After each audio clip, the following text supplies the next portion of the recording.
কণিকা ও মনিকা নামে দুই যমজ বোন তাদের বাবা ও মায়ের সঙ্গে বোলপুর গ্রামে বাস করত। কণিকা ছিল মনিকার থেকে মাত্র 15 মিনিটের বড়।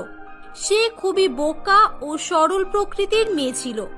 অপরদিকে মনিকা ছিল খুবই চালাক চতুর মেয়ে।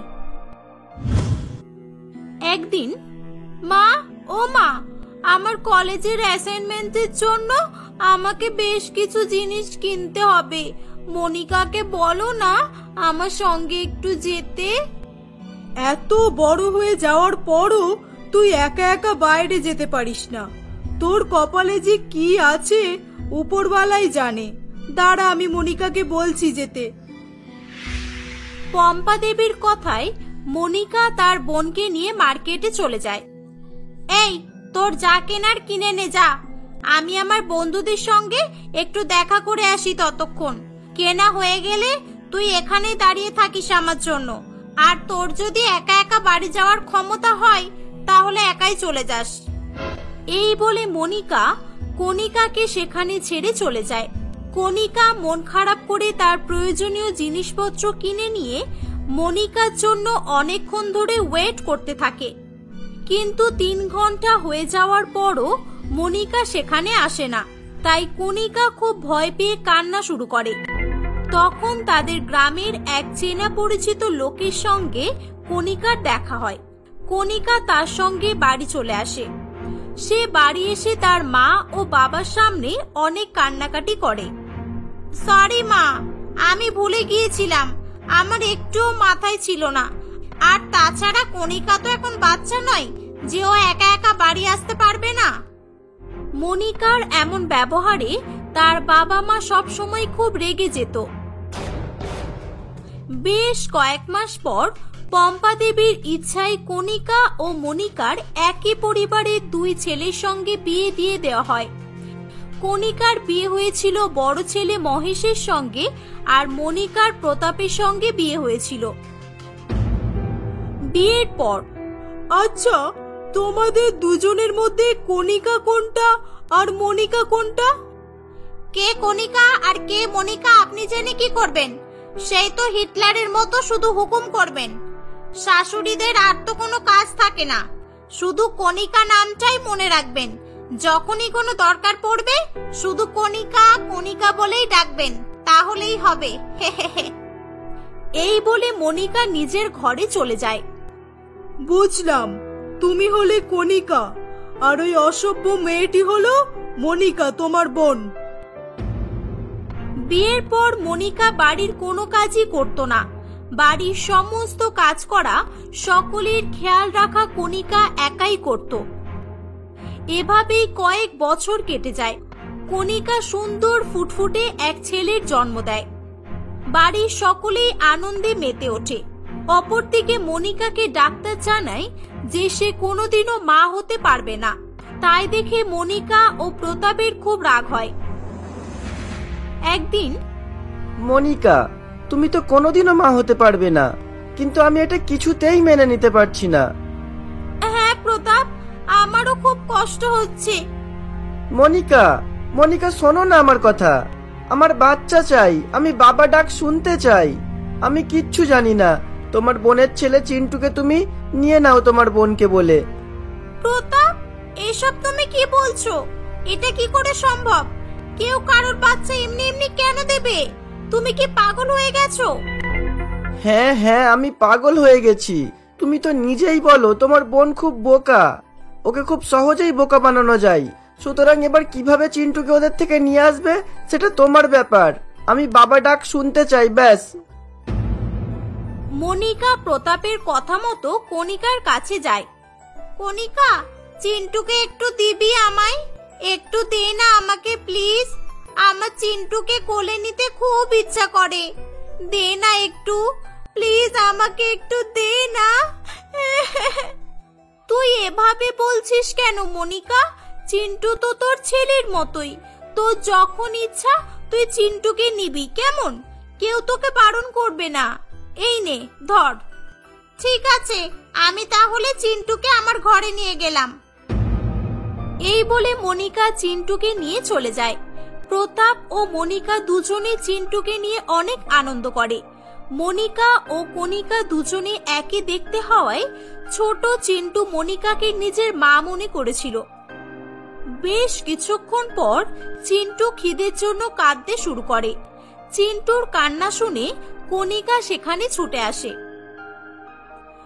মনিকা, চিন্টুর খিদে পেয়েছে, ও অনেকক্ষণ ধরে দুধ খায়নি, দে আমায় দে ওকে, আমি ওকে দুধ খাওয়াবো, তুই আবার পরে নিস কেমন?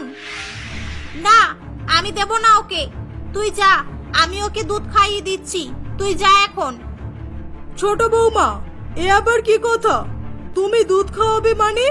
চিন্টু এখন অনেক ছোট, ওর এখন মায়ের দুধের খুব প্রয়োজন, চিন্টুকে দিয়ে দাও। না, আমি দেব না, আমি ওকে কেনা দুধ খাওয়াবো, কিছু হবে না, সব দুধ একই রকম হয়, যাও তোমরা এখান থেকে। মনিকা চিন্টুকে নিয়ে রান্নাঘরে চলে যায়। কণিকা তাকে আর কিছু না বলে নিজের ঘরে চলে যায়। 5 দিন এভাবেই কেটে যায়, কিন্তু তবুও মনিকা চিন্টুকে কিছুতেই কণিকার কাছে দিতে চায় না। তাই দেখে অহনা দেবীর খুব রাগ হয়। বড় বৌমা, তুমি কিন্তু ভুল করছো, তোমার বোন বলে তুমি ওকে কিছু বলছো না, আমি সেটা বুঝতে পারছি, কিন্তু পরে তুমি তোমার ছেলেকে আর ওর কাছ থেকে চেষ্টা করলেও কিন্তু নিতে পারবে না। না মা, চিন্টু আমার কাছে থাকুক বা আমার বোনের কাছে, একই তো ব্যাপার মা। আসলে মা, কণিকা তো মা হতে পারবে না, তাই জন্য মানসিকভাবে খুব ভেঙে পড়েছে, তাই ও এমন করছে। একদমই নয়, এগুলোকে পাগলামি বলে। ছোট দুধের শিশুকে তার মায়ের কাছ থেকে এভাবে আলাদা করা হচ্ছে, এগুলো কিন্তু ঠিক নয়।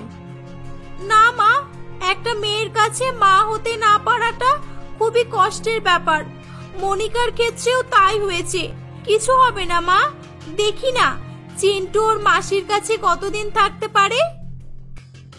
দেখতে দেখতে 1 মাস কেটে যায়। কণিকা চিন্টুর কাছে যাওয়ার চেষ্টা করলেই মনিকা তাকে অনেক উল্টোপাল্টা কথা বলে। একদিন অহনা তার বড় ছেলে মহেশকে নিয়ে কিছু দরকারি কাজে গ্রামের বাড়ি যায়।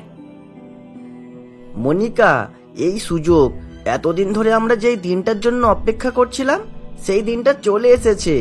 আমাদের পাসপোর্ট ভিসা সব রেডি আছে, আমরা চিন্টুকে নিয়ে আজকের ফ্লাইটেই দুবাই চলে যাব। তুমি ব্যাগ গুছিয়ে নাও তাড়াতাড়ি। এসব কথা তাদের বাড়ির কাজের লোক লালু কাকা শুনে ফেলে। সে খুব বুদ্ধি করে পুলিশকে ফোন করে দেয়। মনিকা ও প্রতাপ তাদের সমস্ত জিনিস গুছিয়ে নিয়ে চিন্টুকে নিয়ে বাড়ি থেকে বেরিয়ে যাচ্ছিল। তখন কণিকা তাদের দেখে ফেলে। এই, তোরা কোথায় যাচ্ছিস আমার ছেলেকে নিয়ে? কোথায় যাচ্ছিস তোরা? দে, আমার ছেলেকে ফিরিয়ে দে, দে বলছি। কণিকা, আমরা কিছুদিনের জন্য চিন্টুকে নিয়ে একটু ঘুরতে যাচ্ছি, কয়েকদিন পরেই চলে আসব। সর, আমাদের দেরি হচ্ছে, এখন যেতে দে। না, লালু কাকা আমাকে সব বলে দিয়েছে, আমি সব জানি, তোরা আমার ছেলেকে নিয়ে বিদেশে চলে যাচ্ছিস, দে আমার ছেলেকে, দে বলছি। এই বলে কণিকা জোর করে চিন্টুকে তার বোনের কাছ থেকে কেড়ে নেয়। কাড়াকাড়ি করতে গিয়ে চিন্টু খুব ভয় পেয়ে জোরে জোরে চিৎকার করে কাঁদতে শুরু করে। ঠিক তখনই ওখানে পুলিশ এসে হাজির হয়। মনিকা পুলিশ দেখে বলে যে, স্যার স্যার দেখুন, আমার বোন আমার ছেলেকে কেড়ে নিচ্ছে আমার কাছ থেকে, দেখুন। না স্যার, ও মিথ্যা কথা বলছে, চিন্টু আমার ছেলে, ওরা আমার ছেলেকে নিয়ে পালিয়ে যাচ্ছিল। হ্যাঁ স্যার, মনিকা দিদিমণি মিথ্যা কথা বলছে, চিন্টু কণিকা দিদিমণির ছেলে। না স্যার, এসব সব সাজানো, সব সাজানো, এটা আমার ছেলে, দেখছেন না আমার ছেলে ওর কোলে কিভাবে চিৎকার করে কাঁদছে? ওর ছেলে হলে ও কাঁদতো এভাবে? বলুন আগে সেটা।